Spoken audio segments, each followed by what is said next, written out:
রাজনৈতিক দলগুলোর মধ্যে মতৈক্য হোক, কিন্তু মতবিরোধ কাম্য নয়। যুক্তরাষ্ট্র থেকে দেশে ফিরে শাহজালাল বিমানবন্দরে এই কথা বলেন জামায়াতের আমির ডক্টর শফিকুর রহমান। জানান, সবাইকে নিয়ে ফেব্রুয়ারিতে নির্বাচন চায় তাদের দল। দ্রুতই ঘোষণা করা হবে প্রার্থী তালিকা।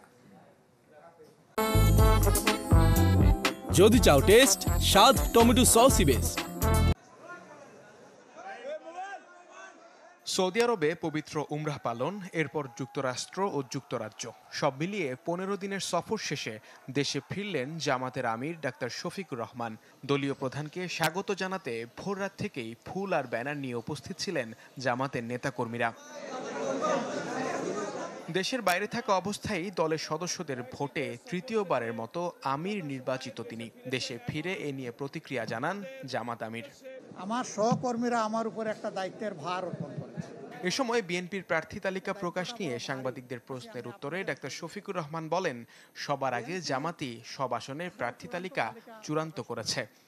আমি দেখেছি 237টা আসনে তারা তালিকা প্রকাশ করেছেন, আবার প্রশ্ন উত্তরে বলেছেন এটি চূড়ান্ত নয়, এর মধ্যেও পরিবর্তন আসতে পারে।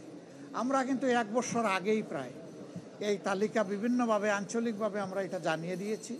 চূড়ান্ত তালিকাটা সময় মতো আমরা ইনশাল্লাহ কেন্দ্রের পক্ষ থেকে ঘোষণা করব। ফেব্রুয়ারিতে নির্বাচন আপনারা, আমরা দেশবাসী সবাই দেখতে চাই ইনশাল্লাহ। শুধু আমরা না, সবাইকে নিয়ে আমরা দেখতে চাই। জুলাই সনদের বাস্তবায়ন নিয়ে সৃষ্ট জটিলতা প্রসঙ্গে জামাত আমির বলেন, রাজনীতিতে ভিন্ন মত থাকবে, তবে তা যেন চরম বিরোধপূর্ণ না হয়। আমাদের মধ্যে মতানৈক্য হোক, তবে দোয়া করেন মতবিরোধ যেন না হয়। মতের ভিন্নতা থাকবে, এটাই গণতন্ত্রের সৌন্দর্য।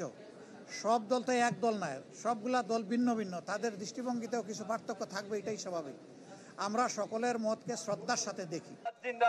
এ সময় প্রবাসীদের ভোটাধিকার নিয়ে তিনি বলেন, জামাত শুরু থেকেই এ নিয়ে দাবি জানিয়ে আসছিল, তবে এখনও তাদের ভোট প্রক্রিয়ায় কিছু জটিলতা রয়েছে। দ্রুত তা সুরাহা করতে নির্বাচন কমিশনের প্রতি আহ্বান জানান জামাত আমির।